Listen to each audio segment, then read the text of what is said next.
Hello and welcome back to Mood India, California Arts Association's presentation of performing arts from India. I'm your host, Arvind Kansal. Continuing our series on Indian music, today we bring you the first part of our program on Indian classical vocal. It's in the North Indian classical style, also known as Hindustani vocal. In the studio, we have three distinguished artists from San Francisco Bay Area. Rujul Pathak on the vocal. Accompanying her are Narendra Joshi on harmonium and Abhinay Padhe on tabla. Rujul has learnt classical vocal from her guru Shaukat Hussain Khan, who is in the musical lineage of Agra Atrauli Gharana. He is the son of legendary Ustad Sharafat Hussain Khan.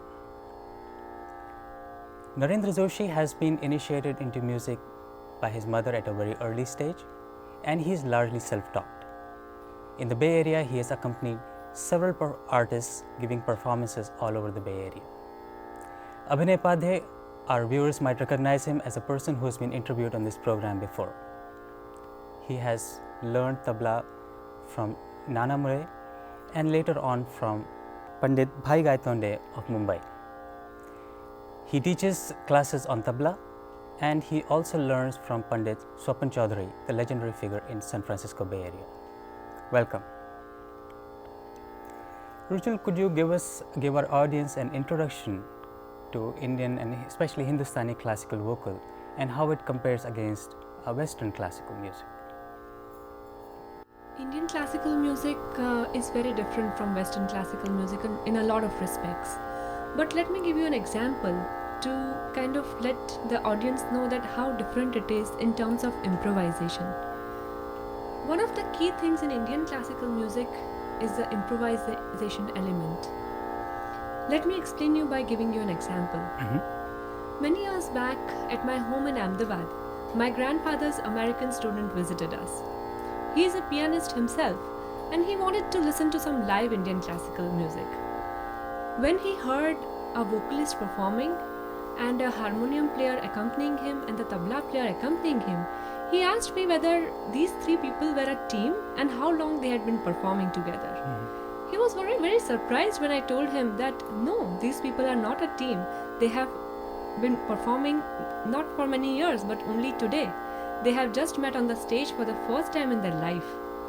This example explains to us the importance of improvisation in Indian classical music.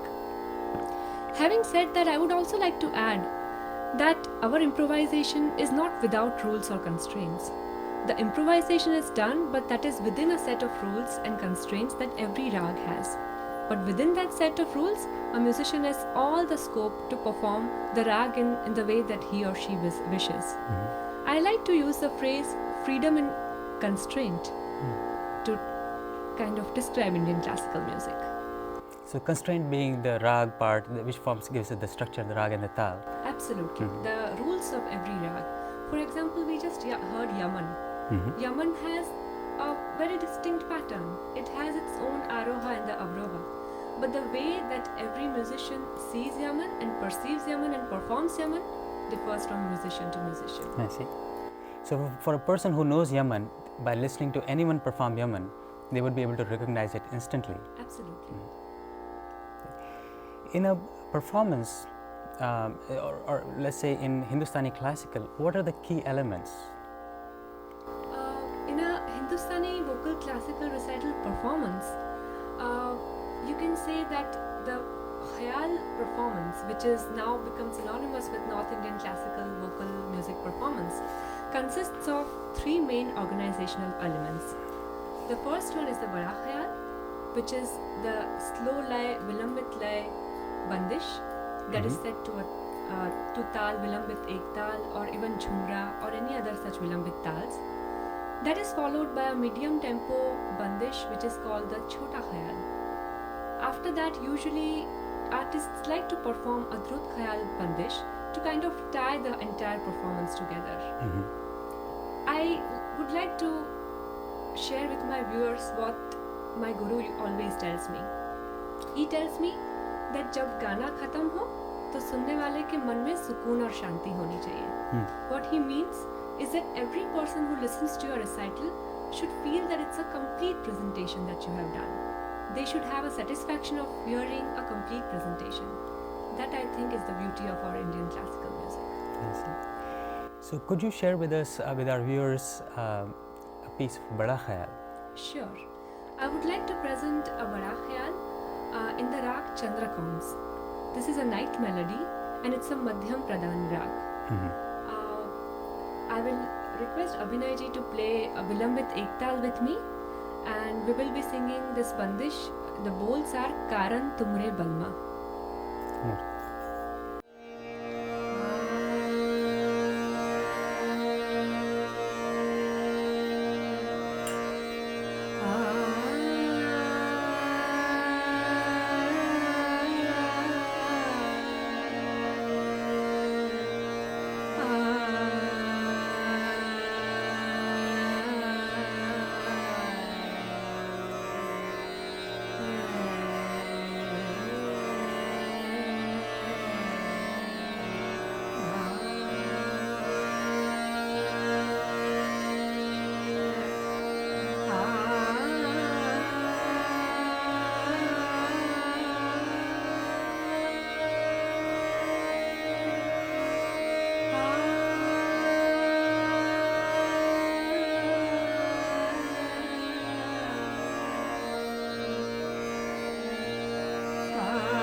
Beautiful, beautiful.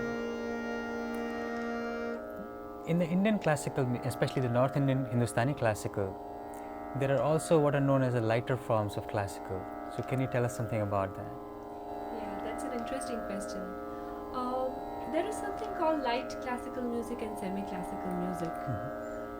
These forms are basically presentation forms which are different than the Khayal Gaiki. These light classical forms include such presentation forms like Thumri, Dadra, Tappa, Hori, Kajri. These are all very regional kind of beautiful forms which are different for each regions. Also, I would like to say over here that just because they are called light classical or semi-classical does not mean that they are any easier to sing than Khayal Gaiki. Or less rigorous for that matter. Yes. And you actually remind me of something which Srimati Girja Devi ji told me. Girja Devi ji is, of course, as most of us know, is one of the foremost exponents of Thumri Gaiki and light classical Gaiki. She is, of course, a very good Khayal singer also. She told me once that just because it is light classical or semi-classical does not make it less rigorous. Every light classical singer, every semi-classical singer is as much trained in sur and tal as a Khayal singer. Beautiful.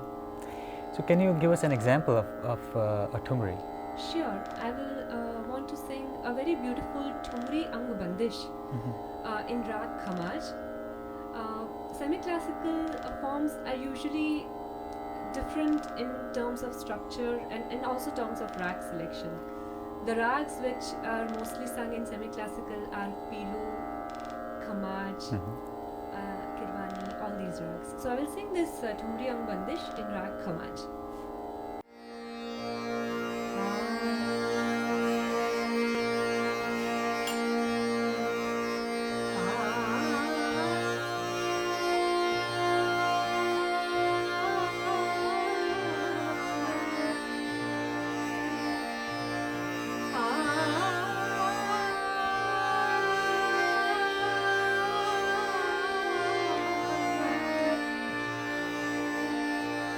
Ah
Wow, wow, beautiful. Let's talk a little bit about gharanas and their influence on the development of North Indian classical music. Gharanas are actually schools of music, you can say. Gharanas were formed many years back when there was the Guru Sishya Parampara. And also, it is important to note that gharana is usually one family. It's a unbroken lineage of musicians, and it is unbroken for 4 to 5 generations, and that makes a gharana. I see. We know of many gharanas in Indian classical music. There are about 10 to 12 major gharanas. We have the Gwalior Gharana, the Patiala Gharana, the Agra Atrauli Gharana, the Kirana Gharana, and each gharana has its own speciality. If you see the Gwalior Gharana, then they are known for preserving the purity of the rag. Right. If you hear Pandit T.V. Paluskar, he was a great stalwart of Indian classical music. And every musician, when they wanted to learn what a pure rag is, always listen to T.V. Paluskar Sahab. In the same way, Patiala Gharana is known for the full akar in their bandishes, their tans and their alam. Characterized best, I think, by Bade Ghulam Ali Khan Sahab, and now by younger exponents like Pandit Ajay Chakrabarti.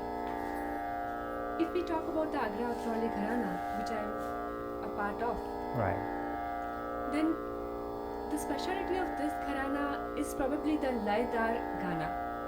That means that every bol and every badhat and every tan and each alap is so much set into the mood and the tal of the bandish that it goes just absolutely with the tal, with the theka. Also, very interestingly, I would like to add in this is that every gharana has a few rags that it really specializes in. There are a few gharanas which are known by few rags. For example, Agra Atrauli Gharana, it is known for singing such beautiful rags as Jai Jaivanti, Jinjoti and such. I see. Any special example you would like to share with our viewers, which is native to or specialized by Agra Atrauli Gharana? Sure. There is a rag called Khem Kalyan. This is a beautiful night melody, which is a kind of synthesis between Yaman Kalyan and Hamsa Dwani. Only when somebody explains that this is a synthesis between Yaman Kalyan and Hamsa Dwani will a listener actually know that it is. Yes. It is so beautifully interwoven that all the surs are kind of playing around with each other, you can say. Rag Khem Kalyan is a speciality of Agra Atrauli Gharana. Since many decades and since many 100 years, I should say, they have traditionally been singing the Khem Kalyan rag. Okay. I will try to attempt to sing this in front of the audience. It is a Madhyalay Bandish set to Tal Teen Tal.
talked about the pieces in a recital, in a solo performance, and you mentioned Chote Khayal. So can you tell us a little bit about it and give us an example perhaps? Sure. Chota Khayal is actually can be divided into two parts. The Chota Khayal can be a Madhyalay Dhrut Bandish or a completely Dhrut Bandish. What I sang right now is almost like a Vilambit Madhyalay Bandish. This is also a Chota Khayal. I would like to present a Chota Khayal Bandish in Rag Chandrakons, the same rag which I presented in Bada Khayal. Right. And this is like a Madhyalay Dhrut Bandish, and it is in Rag Chandrakons, and it is also in Teen Tal. So I would like to present that. Please.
This concludes the first part of our program on Indian classical music. Thank you for joining us. Mood India's presentation on Indian classical music is brought to you by California Arts Association. We welcome your feedback and comments and hope to see you again next time. Until then, Namaskar.